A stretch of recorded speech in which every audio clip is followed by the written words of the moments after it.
All right, we're gonna cover part two. I've had a day to think about all the things I forgot of the wire donkey, and also I started my alternative to swimming. Oh, we gotta go down this dark alley. Ooh. I started my alternative to swimming yesterday.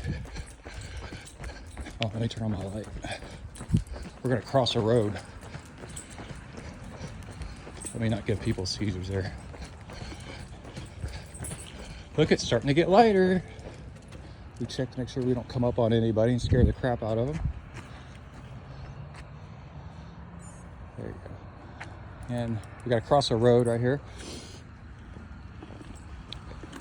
Come on, let's go.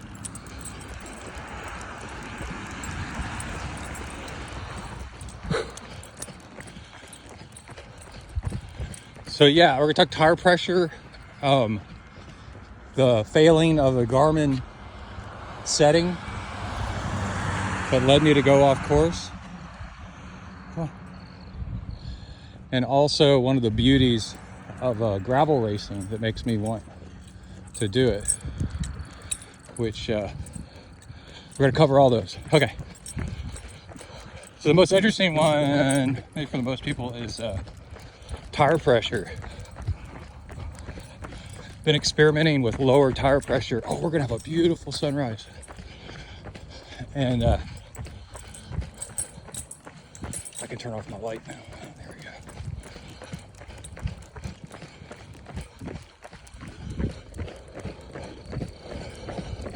go. So I've been running, I've noticed on gravel, 28 PSI is really nice. And that's with a 47 front, millimeter tire front, and a 42 millimeter in the rear. I can run about a 48 in the front. I can run up to a 50. Okay, we're getting off topic. There's mud clearance and stuff you gotta watch out for. So that's pretty much the biggest tires I can run and not worry too much about mud. I want to run bigger, but I don't have a bike that'll do that. I have an emergency stop here. So somebody did a bunch of testing. Same guy, same bike, just put on different tires, and he tested himself riding on pavement and then riding on gravel. And fatter tires, no, same tires. That's what it was. And then he did different PSIs. And so same person, same routes over and over again. I think same day, so the weather was the same and the wind was the same. Okay, we're going. Come on, we're going. Come on, come on. We'll have to catch all those sniffs on the way back. And animals cross the road, and he catches the scent, and then it's hunting time for him. There's a lot of deer and stuff, right? You can tell in this neighborhood. Come on, we're going. And he figured out that definitely higher PSI is better on the road and lower PSI is better off-road. And you know, the chunkier the gravel, the lower the PSI, the better. And where the two lines cross was about 32 PSI if you're going to be riding a mix. If you graphed out the curve and then where the lines cross. So that was a really interesting piece of research.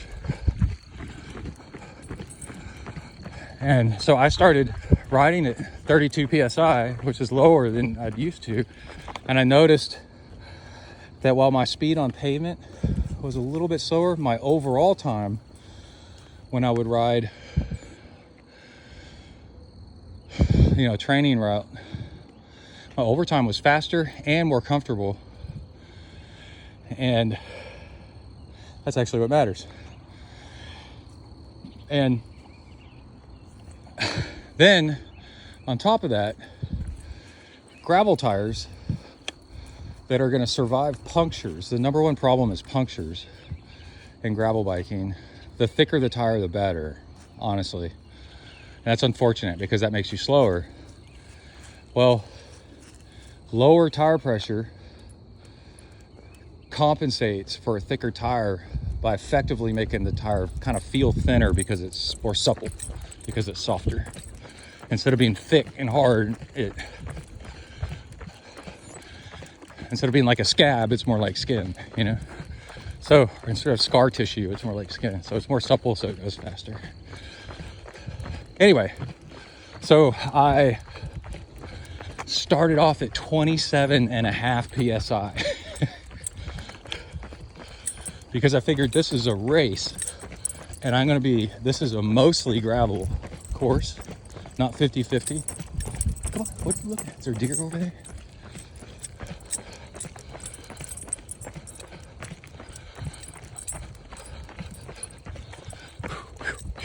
Oh, I was supposed to take a sip of fuel while I'm out here. Sip of fuel. Sip of water. Dude, he is on patrol.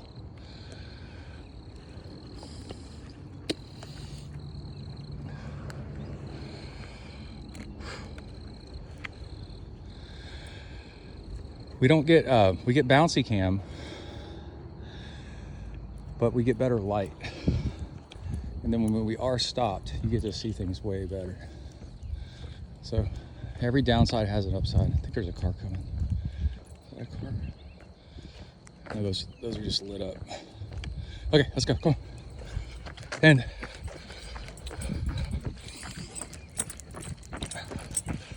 the reason I did 27.5 is I got tired of fiddling with it. I was trying to get 28 and I was just like, well, whatever, the tires will warm up some.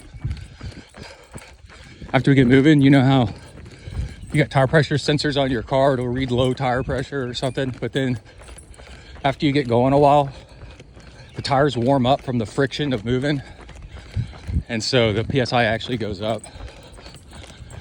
And we were starting off at near freezing temperatures.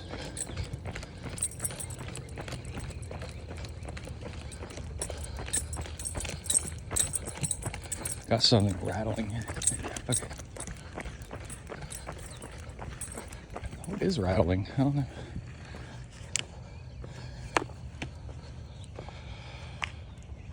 Okay, come on. Let's leave him alone.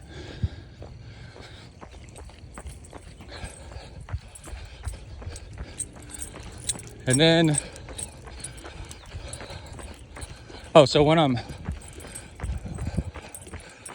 when you're racing, you're having to pick a lot of lines that's not your preferred lines, you know, so stuff you can't avoid. And that's how Kai got a flat at,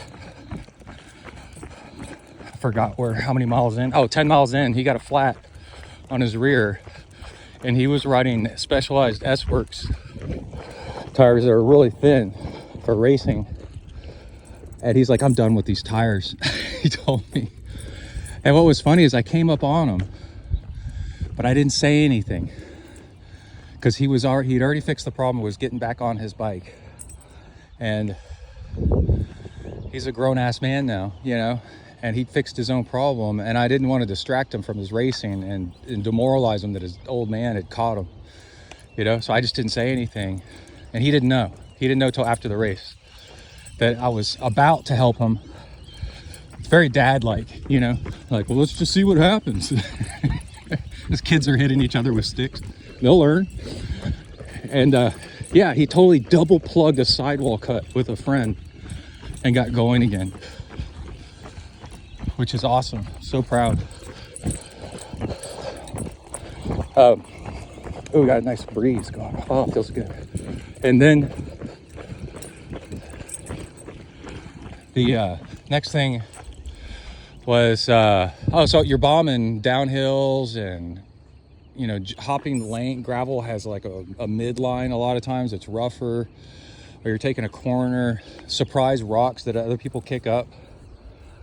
The road ahead of you is smooth, but then somebody kicks up a rock and it pops sideways, and all of a sudden it's now in your line. and you have no time to react, and you hit a rock, a sharp rock, it cuts you. You get a flat. It's very common. Emily, we need to move here. And first thing I do is set up a bike course like right here with a ramp and a jump. Try to jump the lake. But anyway, that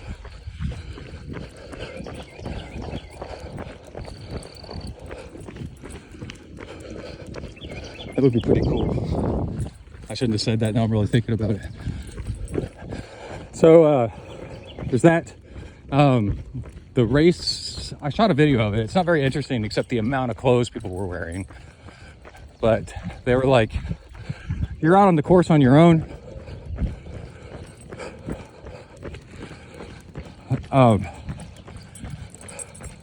The course is not marked. So make sure you have, and it's going to be really cold. So make sure you have, you know, ways to take care of yourself out there. And I freaking love that, dude.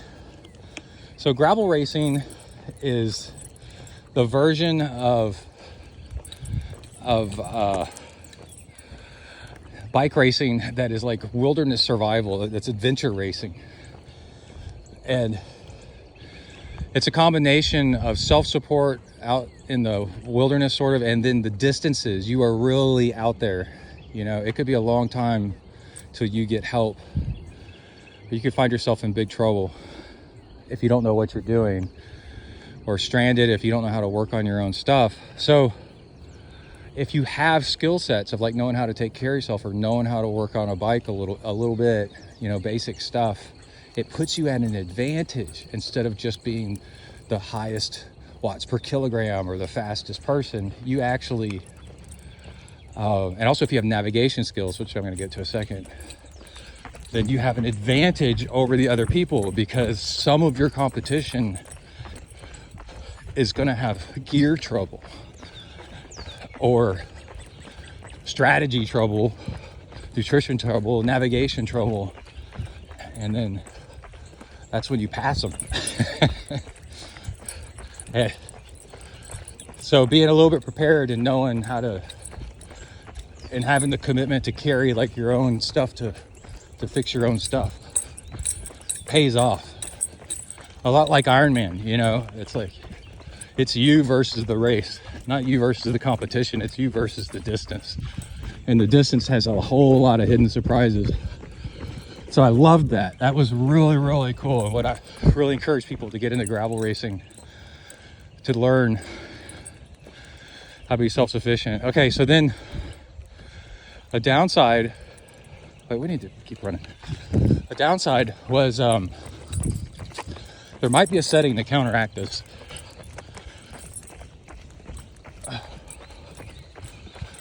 But there was a turn off. There was a 62-mile route and a 35-mile route.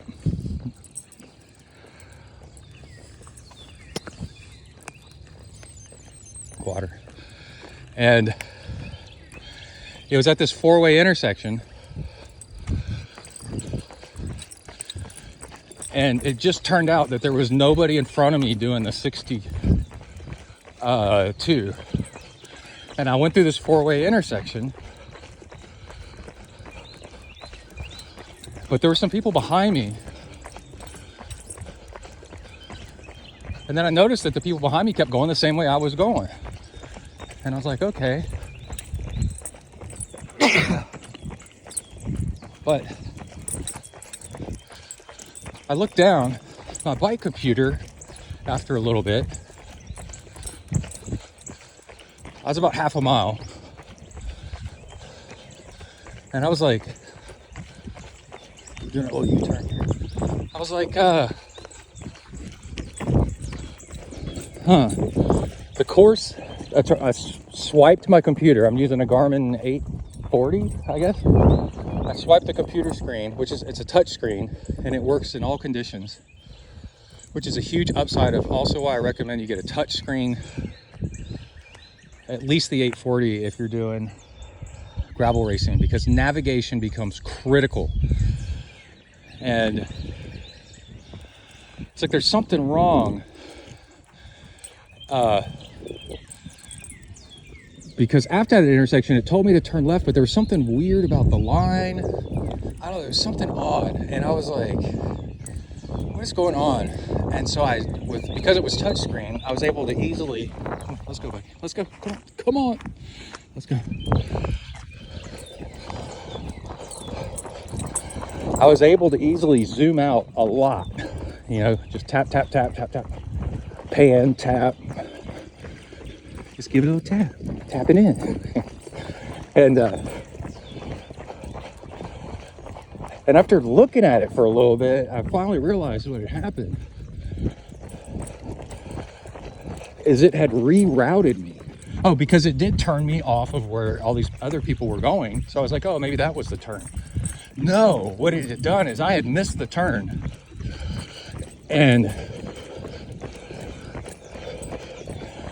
I had kept going, right?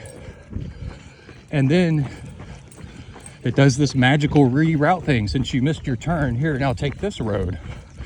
And so I thought this other road was now the turn that I should have made.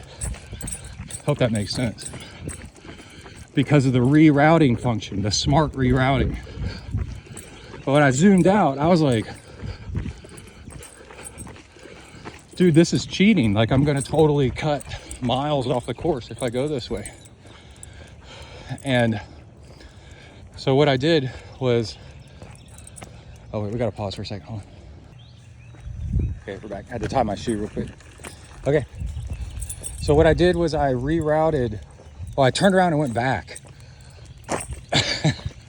And I was like, well, maybe the way back, the ground I have to make up isn't far and it isn't all that hilly. Well, it turned out it was both. I was like, crap, dude. But anyway, that's racing. And what you get for not paying enough attention, you know, and then also this automatic reroute thing. I think what it did is it quickly detected that the fastest way for me to get back on course was to go straight instead of going backwards, which is usually what it does. It'll be like, no, you need to do a U-turn, you know? But that's not what it said. So there was that.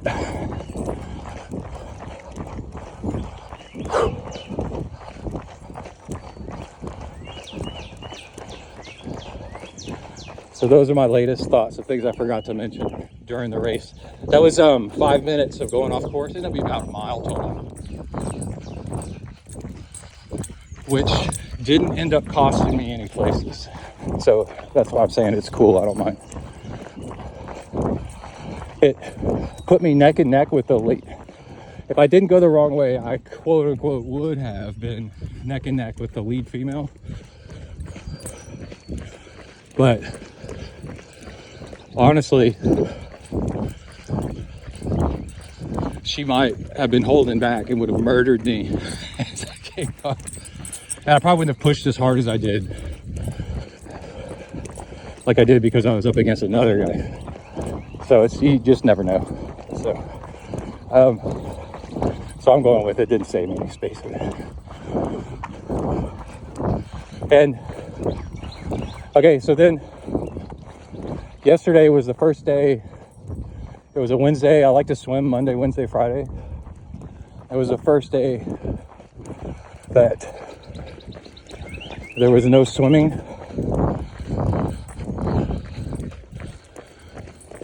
And what I did to compensate was I started doing some push-ups, and what else did I do? Rowing machine. And if you know anything about lifting weights, if you haven't lifted weights or done calisthenics or whatever, if you haven't worked a specific muscle group to exhaustion, you know, with short, hard sets, like doing push-ups or something like that, if you do it too hard, you are going to be sore as hell in 2 days. DOMS, delayed onset muscle soreness. It is going to be bad. So your first time back,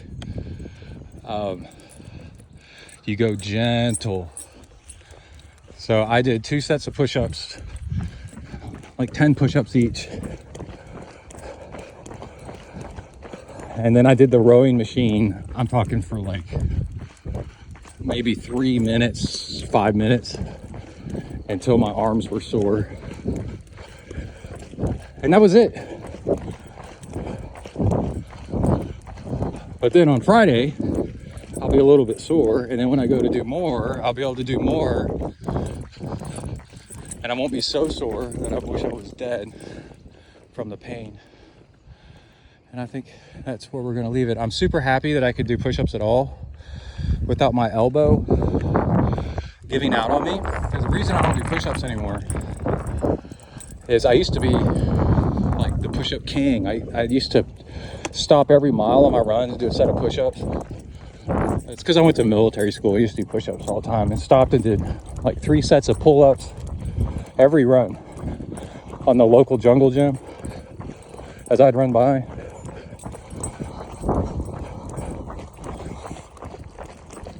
Well, like in 2016, 2017, I don't know what year it was, I tripped and fell while running. And you put your arms out, you know, to catch yourself. And I had this blinding pain in my left elbow when I did that. And I was less than a mile from the house. I couldn't even get up to walk because my elbow hurt so bad. And we eventually ended up going to the emergency room. And they said, "How bad does it hurt?" And I'm like, well, I imagine there's things in life that hurt worse than what they are, what this is. But I don't want to know. This is insane. And like, either I threw up or I almost threw up from the pain in my elbow. So I just figured my elbow was broken or something like that.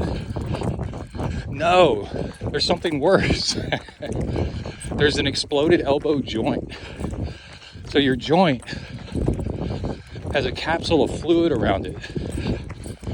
And there's this, they said this is common in car accidents where people put their hands out in front of them, like on the dashboard of the car, as they impact. So your arm's in a straight line like that. And then as the bones bang into each other end to end, it explodes the elbow joint, the capsule. And then when it heals eventually, there's scar tissue and you'll never be able to straighten out your arm ever again. Let's see if y'all can tell. So that's as much as I can straighten out my left arm. Whereas a swimmer, you can hyperextend. It's hard to see. You can hyperextend your joints usually, like proudly. And it's because there's scar tissue in the hinge. And so the fact that I couldn't straighten out my arm, trying to straighten out my arm, made me want to throw up. They're like, yeah, you got an exploded elbow joint. And they said, you'll probably never really swim well again, I guess. I don't know. You're screwed.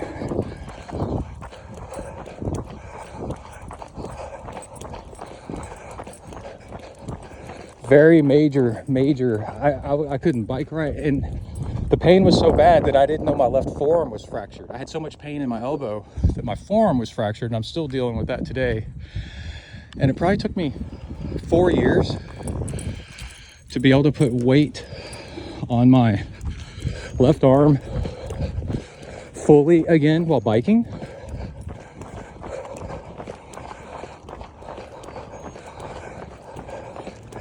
And in gravel, I have to ride with some sort of front suspension, like a suspension stem, or else the impacts re-break my arm.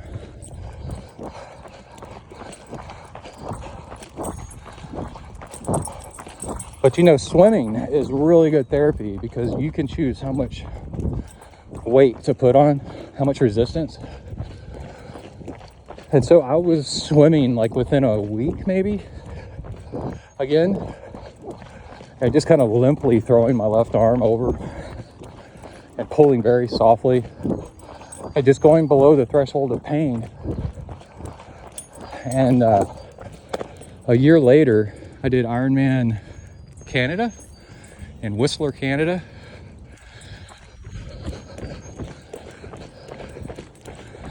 And I set a PR on the swim of 58 or 59 minutes, sub 1 hour swim.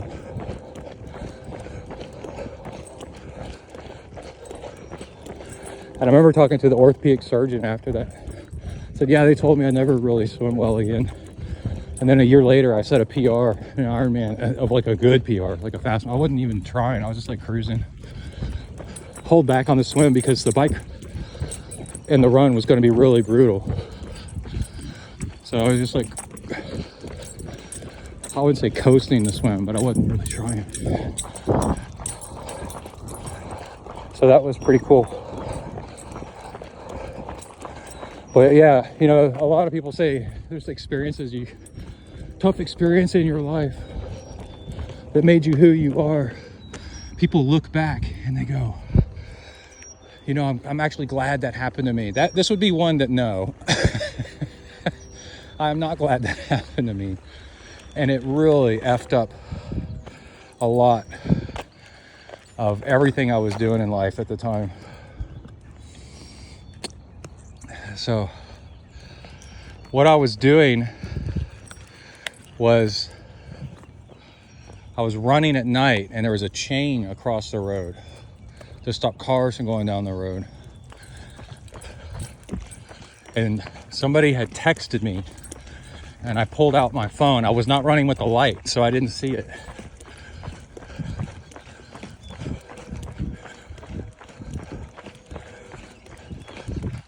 I pulled out my phone, looked down at my phone to see what the text message was from. I guess the light from the phone kind of blinded me a little bit, and then tripped, and then put my hands out in front of me to catch me, and then broke my elbow, or busted my elbow capsule.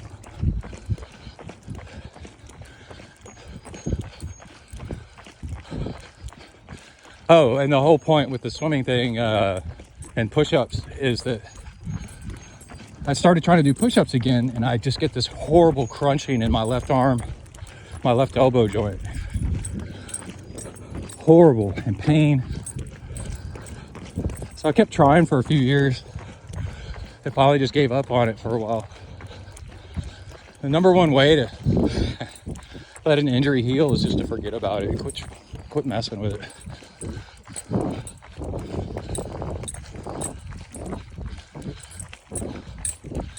So yeah, again, this could have been 8 years ago, you know, I don't know how long ago this was. And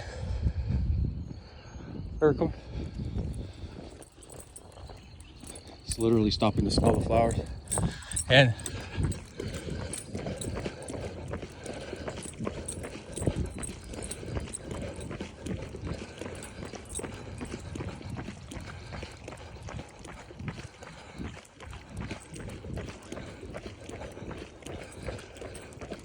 I'm talking like just a couple months ago, maybe, I don't know, time flies, 6 months ago. I did a set of push-ups at work. People were doing some push-ups, you know, and I was like, oh, I could do push-ups where you clap in between. You know, you push up, and while you're airborne, clap your hands and come back down.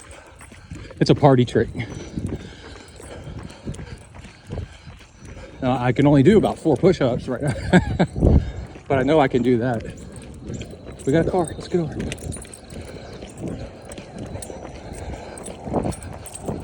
And as I was doing that,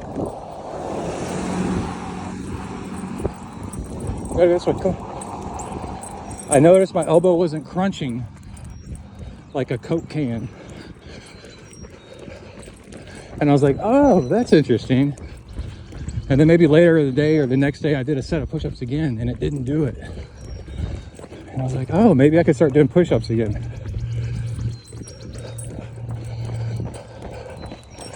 Because that would be nice. So I guess we'll see how this goes. This will be a test, because if I start doing push-ups to compensate for not swimming, whether my elbow can handle it or not, this will be a real test, real proof in the pudding. It'll start happening pretty soon. Look at all this. Okay. Everybody enjoyed the birds. Hope you enjoyed the story. Overcoming injuries. Most injuries you can totally overcome. Just takes time and patience and being gentle on yourself and finding other things to do. That's the beauty of multi-sport, is you have the equipment. If you're a triathlete, you have the equipment to do 3 sports, and you have the know-how, right? So when one sport starts to give you trouble, like an injury,